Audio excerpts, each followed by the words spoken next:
नमस्कार, अपना बिहार देख रहे हैं आप और मैं हूं आप सबके साथ अनूप। खबरों की शुरुआत करेंगे और सबसे पहले एरियल सर्वे की। जी हां, सीएम नीतीश कुमार जो है बाढ़ संकट पर एरियल सर्वे कर रहे हैं।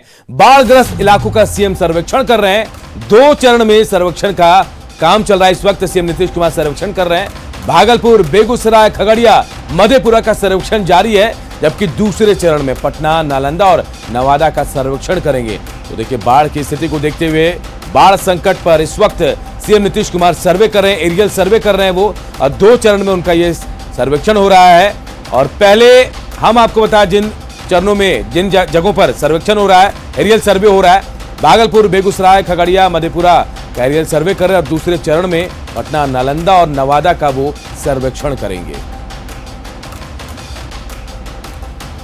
तो बाढ़ की भयावह स्थिति को देखते हुए सीएम नीतीश कुमार लगातार मॉनिटरिंग भी कर रहे हैं और आज एरियल सर्वे पर निकले हैं सीएम नीतीश कुमार। 2 चरण में आज सर्वेक्षण कर रहे हैं। पहले चरण में इस वक्त वो सर्वेक्षण कर रहे हैं और दूसरे चरण में वो पटना, नालंदा और नवादा का सर्वे करेंगे। एरियल सर्वे है, बाढ़ का मुआयना कर रहे हैं। देखिए, तस्वीरें भी हम आपको दिखा रहे हैं। आनंद अमृतराज हमारे सहयोगी इस खबर पर जुड़े हैं।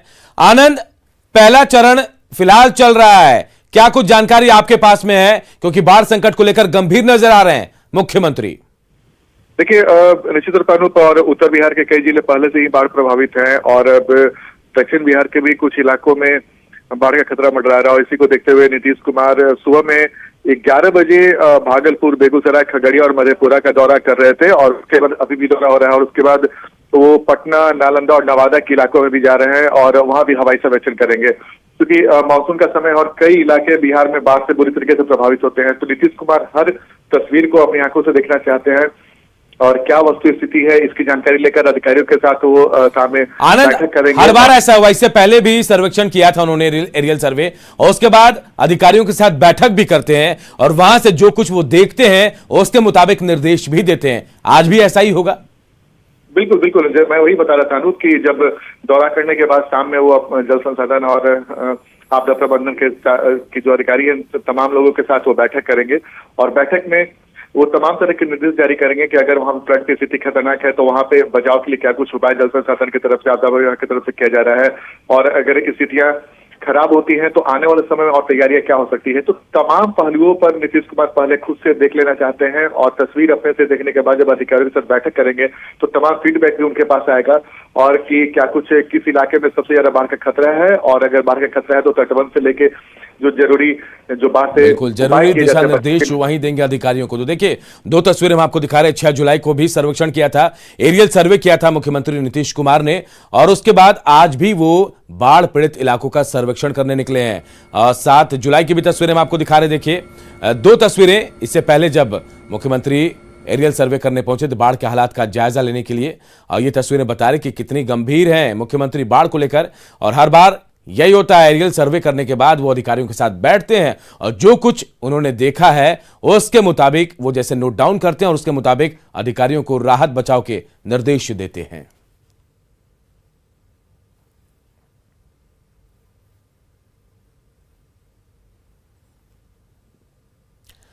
और चलिए बात करते हैं बाढ़ से बेहाल बिहार की।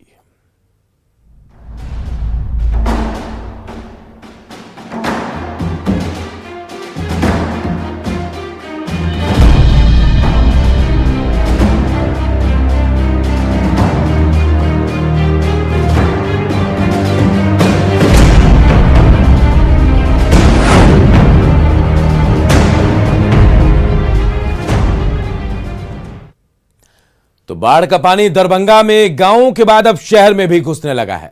दरभंगा शहर के वार्ड नंबर 2 में अधवारा समूह की नदियों का पानी तेजी से फैल रहा है और जो यहां की सड़क है वहां पानी जमा हो गया है। प्रमुख सड़क भी पानी से लबरेज है और इसकी वजह से लोग जो है अपने घरों में कैद होकर रह गए हैं। लोगों की परेशानी लगातार इस इलाके में बढ़ती जा रही है। तो तस्वीरों को भी देखिए और आप परेशानियों का अंदाजा लगा पाएंगे कि देखिए, खेत खलियान को छोड़िए, शहर में पानी घुस गया दरभंगा में, और ये शहर का इलाका जहां सड़क भी पूरी तरह से पानी में डूब चुका है। वार्ड नंबर 2 में हम लोग पानी से बहुत परेशान हैं। बाढ़ का यहाँ हम लोग बहुत पीड़ित हो रहे हैं। आज 7-6 रोज से बहुत परेशानी में झेल रहे हैं हम लोग। कहाँ और ये पानी ऐसे करते हुए सुंदरपुर 2 वार्ड से होते हुए 1 वार्ड में जाएगा, 1 वार्ड से 4 वार्ड, ऐसे करके घूमते हुए पानी न जाता है। ये वार्ड नंबर 2 है, ठीक है। यहाँ जो है सो अधवारा समूह का नदी है, हवाई अड्डा के पास, उसी से पानी आता है और ये जो है तो पूरे मोहल्ला में तबाही मचाता है। और देखिए, दरभंगा के खेत खलियान से निकलकर शहर पहुंचने वाला बाढ़ का पानी अब शमशान घाट तक पहुंच गया है। जी हां, एकमी शमशान घाट में बागमती नदी का पानी घुस गया है और इसकी वजह से शवों के अंतिम संस्कार करने में काफी दिक्कतें हो रही हैं और मजबूरी ऐसी कि लोग अब सड़क किनारे ही शवों का अंतिम संस्कार कर रहे हैं। दरभंगा समस्तीपुर मुख्य मार्ग के किनारे शव के अंतिम संस्कार जो लोग यहां पर कर रहे हैं, उन लोगों के बीच हमेशा किसी दुर्घटना की आशंका बनी रहती है। बाढ़ से हर साल बाढ़ से हमारा शमशान घाट डूबा रहता है। इसके लिए गवर्नमेंट आज तक कुछ नहीं किया। आज मजबूरी मैं रोड का फ्रंट साइड में मैं संस्कार करता हूँ। बहुत खतरा से हम लोग बच करके काम कर रहे हैं, संस्कार कर रहे हैं। लगभग यहाँ से आधे नगर निगम के आधे वार्ड के लोग यहाँ आते हैं दाह संस्कार के लिए, लेकिन दुख के साथ कहना पड़ता है कि प्रमंडल मुख्यालय से इतनी नजदीक में भी जगह रहते हुए अगर थोड़ी सी ध्यान देती सरकार जानीला, एक अच्छी व्यवस्था हो सकती है। और बात अररिया की, जहां भी हालात बिगड़े नजर आ रहे हैं। अररिया जिला मुख्यालय से महज कुछ ही दूरी पर परमान नदी से तेज कटाव हो रहा है। कटाव की वजह से नगर परिषद क्षेत्र वार्ड नंबर 11 और 12 के लोग मजबूरी में अपना घर तोड़ रहे हैं। लोगों का कहना है कि 5 साल में करीब 100 परिवार का घर जो है इस नदी में समा गया। इस बार भी तेज कटाव हो रहा है, जिससे लोगों में डर का माहौल है। फ्लड कंट्रोल और जल संसाधन विभाग के अधिकारी कटाव रोकने के लिए इलाके का निरीक्षण भी कर रहे हैं। और ये खतरा का घंटी है। सब यहाँ गरीब वर्ग के लोग रहते हैं, जमीन इतना महंगा मिलता है। रोड भी जाकर के हाल ही में बना, बिजली का खूंटा लगा, सब लगा। और आगे अगर कटाव अगर रोकथाम नहीं होगा तो ये धार है, ये धार में अगर जाकर के करंट बहुत ज़्यादा रहता है तो ये फोर मार सकता है और इधर आगे भी नुकसान कर सकता है। कटाव हो रहा है परमान नदी से, और इस तरह की कटाव पूरे हर एक जगह है परमान नदी में। हम लोग आवश्यकता अनुसार इस पर कार्रवाई कर रहे हैं। और अब छपरा का हाल जान लेते हैं। छपरा के बंगरा पंचायत के चरिहारा गांव में घोघारी नदी का जलस्तर बढ़ने से पानी जो है घरों तक पहुंच गया।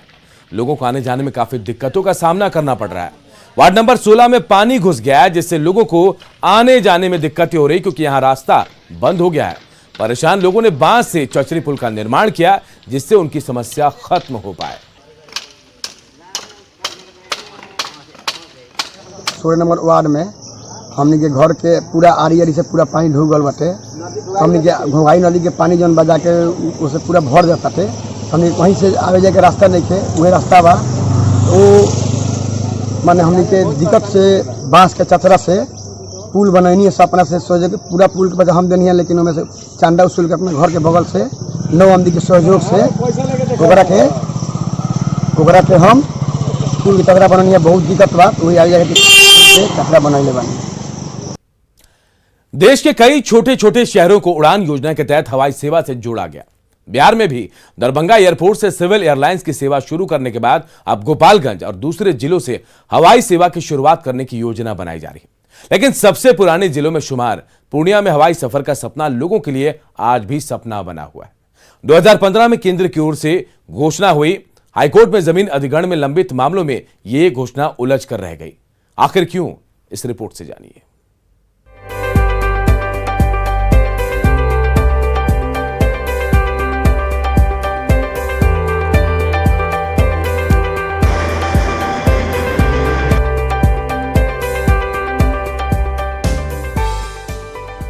हवाई यात्रा एक ऐसा सफर जिसके सपने मध्यम वर्गीय परिवार के लोग देखा करते हैं। बिहार के छोटे शहरों में हवाई सफर की शुरुआत भी हो रही है। दरभंगा के बाद अब गोपालगंज से एयर सर्विस की शुरुआत करने की योजना है। पड़ोसी राज्य झारखंड के देवघर जिले से भी एयरपोर्ट बनकर तैयार है। कुछ ही हफ्तों में यहाँ से एयर सर्विस की शुरुआत हो जाएगी। लेकिन बिहार के सबसे पुराने जिलों में शुमार पूर्णिया के लोगों के लिए हवाई सफर करने का सपना अब तक पूरा नहीं हो सका है। ये हाल तब है जब साल 2015 में ही प्रधानमंत्री नरेंद्र मोदी ने उड़ान योजना के तहत पूर्णिया के चूनापुर वायुसेना एयरपोर्ट से सिविल हवाई सेवा शुरू करने की घोषणा की थी। एयरफोर्स की सहूलियत के लिए चूनापुर हवाई अड्डे को साल 1966 में ही बनाया गया था, लेकिन यहाँ से सिविल एयर सर्विस की शुरुआत का मसला सालों से हाई कोर्ट में लंबित है, जिसने यहाँ के लोगों को मायूस कर रखा है। मक्के पे सबसे पुराना, मक्के पे सबसे ज़्यादा आज पूरे भारत में एशिया का सबसे बड़ा बाजार है और यहाँ से जूट उत्पादन होता था। 1952 में यहाँ से हवाई जहाज़ जाता था, जो हमारे दादाजी 1952 में कलकत्ता यहाँ से जूट ले गए और वहाँ से हमारे पिताजी के लिए साइकिल खरीद के लाए। ये इतना पुराना ज़िला है जिस पे कि लोगों को काफ़ी आस थी। अब यहाँ दुर्भाग्य ये है कि सिविल एयरपोर्ट को जो ज़मीन बिहार सरकार देने के लिए एग्रीड हुई, उसका प्रोसेस शुरू हुआ। सिर्फ लगभग 52 एकड़ ज़मीन पिछले कुछ वर्षों में वो अधिकृत नहीं हो पा रही है और एक और नया एयरपोर्ट 2.5 साल में बन के देवघर में तैयार है। पूर्णिया में एयरपोर्ट के निर्माण के लिए जो जमीन अधिग्रहण की गई थी, उसका बड़ा हिस्सा अब भी विवादों में है। मामला हाईकोर्ट में अटका पड़ा है, इसलिए हवाई सफर के सपने पूरे होने में वक्त लग रहा है। दरअसल पूर्णिया एयरपोर्ट के लिए गोवासी मौजे की 52 एकड़ जमीन का अधिग्रहण हुआ।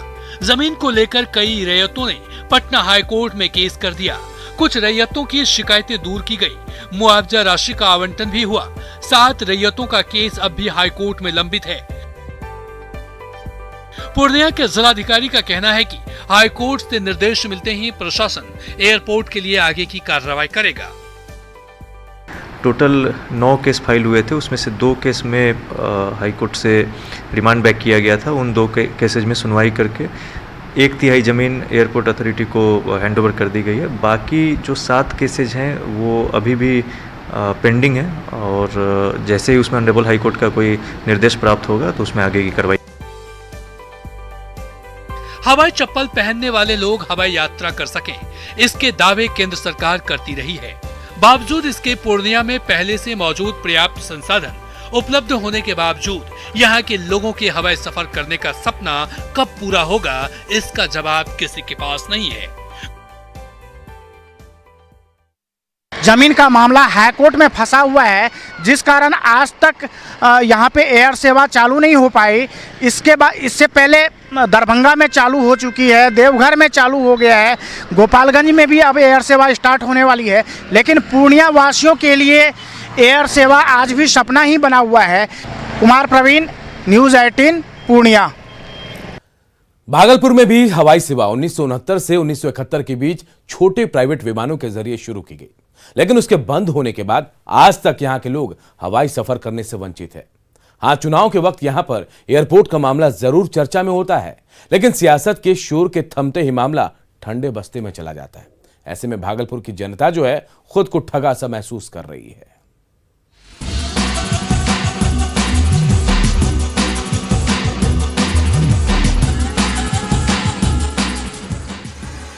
दरभंगा में विमान सेवा की शुरुआत हो चुकी है। गोपालगंज से भी हवाई सेवा को लेकर स्वीकृति मिल चुकी है। भागलपुर से बेहद पास झारखंड के देवघर जिले में जल्द ही विमान सेवा शुरू होने वाली है, लेकिन पूर्वी बिहार के सबसे अहम और प्राचीन जिले भागलपुर के लोगों के लिए हवाई सफर करने का सपना अधूरा ही है। व्यापार, चिकित्सा और शिक्षा का अहम केंद्र होने के चलते यहाँ के लोग लंबे समय से एयर सर्विस शुरू करने की मांग करते रहे हैं। हर बार नेताओं का आश्वासन मिलता है, लेकिन घोषणाएं जमीन पर उतरती नहीं। अगर यहाँ तक हम कब से सुन रहे 10 साल से, क्योंकि हम यहीं पले बड़े हैं, 10 साल से आई थी उसके ऊपर से सुन रहे कि यहाँ पे एयरपोर्ट बनेगा, वहाँ पे कोई मैदान है, वहाँ पे एयरपोर्ट बनेगा, बट अभी तक कुछ भी हो नहीं पाया। हमारे चिकित्सा क्षेत्र में बहुत सारे प्रख्यात चिकित्सक जिन्हें हम बुला के भागलपुर की जनता को सेवा मुहैया कराना चाहते हैं, यह संभव नहीं हो पा रहा है। बहुत सारा मेडिकल कॉन्फ्रेंस हम यहाँ नहीं करा पाते हैं। इन कठिनाइयों के लिए यातायात को सुगम करने के लिए भागलपुर में हवाई यातायात बहुत ही आवश्यक है। भागलपुर हवाई अड्डे से साल 1969 से 1971 के बीच छोटे और प्राइवेट विमानों के जरिए हवाई सेवा शुरू जरूर की गई थी, लेकिन 50 साल से भी ज्यादा वक्त बीत गए। हवाई सफर करने का सपना यहाँ के लोगों के लिए सपना बनकर ही रह गया। वैसे भागलपुर के पूर्व सांसद और बिहार सरकार में पहली बार मंत्री बनने के बाद शहनवाज हुसैन जब 27 फरवरी को भागलपुर आए थे तो उन्होंने शहरवासियों की पुरानी मांग पूरी करने की बात फिर से दोहराई थी। जबकि शहर के स्थानीय कांग्रेस विधायक अजीत शर्मा मामले को सियासत से जोड़कर देखते हैं। भागलपुर में जो भागलपुर के लोगों की मांग है उन सब जायज मांगों को पूरा किया जाएगा और भागलपुर आना आसान हो इसका भी प्रयास किया जाएगा। नहीं, हमको लगता है कि विपक्ष में रहने का मुझे खामियाजा भुगतना पड़ रहा है। मैं माननीय मुख्यमंत्री से आग्रह करूंगा, आपको नहीं करना है। जो पहले से हवाई पट्टी बनी है, इसमें छोटा हवाई जहाज पहले भी चलता था, उसको शुरू करिए। और गौराडी में मैंने बताया कि 500 एकड़ जमीन है, उससे आप लेकर केंद्र सरकार को लिखिए कि हवाई सेवा शुरू करे। अगर नहीं करिएगा तो यह जनता आपको माफ नहीं करेगी। भागलपुर में विमान सेवा की शुरुआत नहीं होने की वजह हवाई अड्डे के रनवे की लंबाई का कम होना बताया जा रहा है। वैसे यहाँ से छोटे विमानों की शुरुआत जरूर की जा सकती है, क्योंकि पूर्वी बिहार का ये एक अहम केंद्र है। यहाँ मेडिकल, इंजीनियरिंग के साथ ही कृषि विश्वविद्यालय जैसे शिक्षा के प्रमुख केंद्र हैं। तो वहीं सिल्क सिटी के तौर पर भी इस शहर की देश भर में पहचान रही है। हालांकि एयरपोर्ट के लिए गोराडीह में जमीन देखी गई है, लेकिन सरकार और प्रशासन की ओर से कोई पहल नहीं किए जाने से मामला अधर में ही लटका है। आप देख सकते हैं कि भागलपुर का हवाई अड्डा में ये इस लॉन्च को का उद्घाटन जो है 8 फरवरी 2018 को मुख्यमंत्री नीतीश कुमार के द्वारा किया गया था, लेकिन आज तक जो है यह बंद ही पड़ा रहता है। जब कोई माननीय आते हैं, मंत्री आते हैं, तो ये लॉन्च को खोला जाता है, यहाँ अधिकारी बैठते हैं और बस उन्हीं के लिए ये लॉन्च एक तरह से कहा जाए कि ये काम कर रहा है। हवाई सेवा की मांग जो है वर्षों से भागलपुर शहर में की जा रही है, लेकिन हवाई सेवा की शुरुआत भागलपुर में नहीं की जा सकी है। अब देखने वाली बात होगी कि हवाई सेवा की शुरुआत कब तक शुरू की जा सकती है भागलपुर से। आशीष रंजन, न्यूज़ 18 भागलपुर। और एक बड़ी खबर बेगूसराय से आ रही है, जहां बेखौफ बदमाशों ने घर के छत पर सोए युवक की गोली मारकर हत्या कर दी है। घटना नावकोठी थाना क्षेत्र के नावकोठी गांव की है। बताया जा रहा है कि युवक बुधवार की रात अपने घर के छत पर सोया था और रात करीब 3 बजे उसका पड़ोसी राम प्रवेश सहनी अपने 3 साथियों के साथ उसकी छत पर आ गया और 3 गोलियां मारकर उसकी हत्या कर दी। परिजनों का आरोप है कि आरोपी को युवक पर अपनी पत्नी से अवैध संबंध का शक था, जिसे लेकर वो लगातार युवक को धमकियां देता था। पुलिस आरोपी की गिरफ्तारी के लिए छापेमारी कर रही है। पहले से कुछ सामान मटा था और उसके बाद सखी को आदमी था, घर पर सोए हुए थे भैया, और उसी समय आकर गोली मार दी 3 बजे सुबह में। हम परेशानी को हम देखे तो मेरे मम्मी देखी थी। रात को खा पी के सुतले बस मतलब कि 3 बजे भोरे में गोली मारल, दोसर छत पर चढ़ कर आ जा गोली के आवाज में मार जा जाए तो उन्हें से गोली तब दोसर छत पर देखे तो ओकरा निकल आए रहा दोसरा छत पर। बेगूसराय में घर में सोए युवक की गोली मारकर हत्या कर दी गई। मामला तेगड़ा थाना क्षेत्र के गौशाला के, जहां खिड़की से घर में सोए युवक को गोली मारी गई। युवक के दोस्तों पर ही गोली मारने का आरोप लगा है।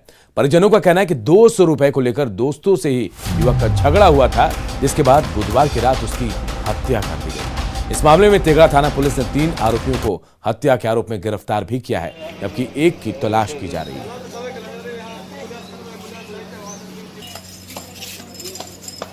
वो अकेले ही घर में सोया हुआ था, तो 1 सप्ताह पहले झगड़ा हुआ था पोलू से, पोलू उर्फ नीरज से।